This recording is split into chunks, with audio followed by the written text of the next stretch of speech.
Hi, this is Alex from PHP Academy and welcome to this video on error reporting and how you can turn it on. You might be receiving no errors at all on your page, and this might be because you have error reporting set in a very specific way that doesn't actually output any errors, which isn't very useful when you're trying to debug an application. So we're not going to be looking at the error reporting function within PHP in this tutorial. I sort of want to make that clear at the start. We're going to be looking directly at PHP's initialization file and how we can change error reporting within this. So this is the way to go if you're working locally and you want to, turn on some really strict error reporting or off altogether if you want the opposite effect for any reason. We're going to be looking at within php.ini, and then error reporting is something that you can go ahead and look up on php.net, and you can do this from your script. It's always a lot better though when you're working locally to turn on the strictest error reporting. It just gives you that extra warning, or them extra warnings that when you go ahead and upload to a public server, you don't get any surprises, because you'll often find that when you pay for hosting, the php.ini file will be stuck. You can't change anything, so you want to go ahead and make sure you're getting all of these warnings out from your PHP code. So we've got our php.ini file open in here. I'm using XAMPP, which is a package that automatically installs Apache and MySQL and everything for you.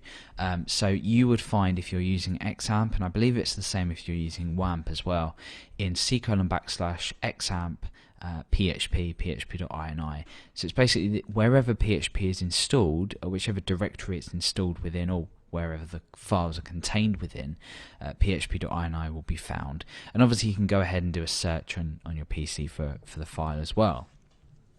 So the php.ini file, if you're not familiar with this, I'd go ahead and sort of have a look through it, see what kind of settings are available. Try and use a text editor that highlights things, because as you can see, all these green bits here are all comments, and then you've got the odd, if we just scroll down, the odd setting turned on here, or the property value.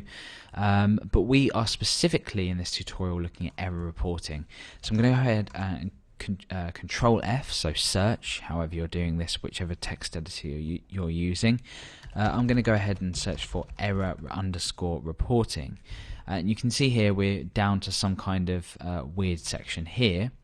That's not quite right. Let's go ahead and hit F3, and you can now see we are looking at the error reporting property, which, as I've said, can be set from PHP, but we're looking at it more sort of directly in here. So if we scroll up a bit to where we have this error handling and logging header, probably would make sense to go ahead and read this if you haven't already. It gives you an insight into all of this as well. It gives you an insight into the settings, the different as it says, error level constants, or just the different levels of error reporting.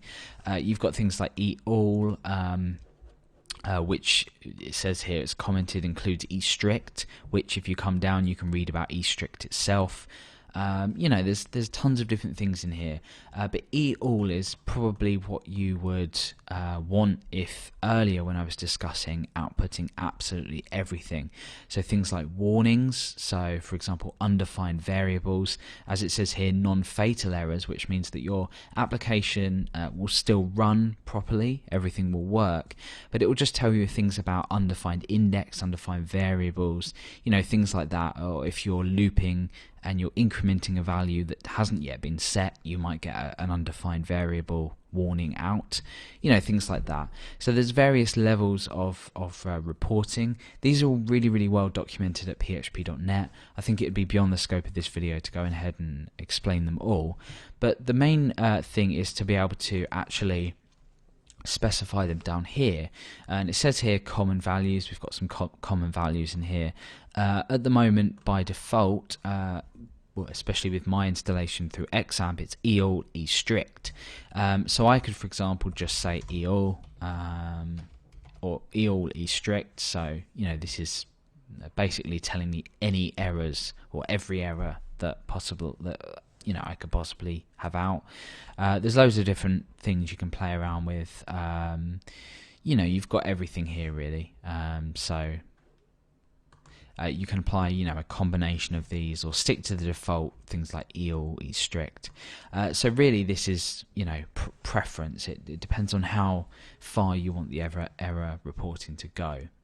Okay, so once you've decided on what you want to be, you know, shown to you in terms of error reporting, you can go ahead and change these values as required. Obviously, we've got different symbols here that mean different things. So in this case, it means EAL and, so we're saying and, exception here. So basically, this is an exception.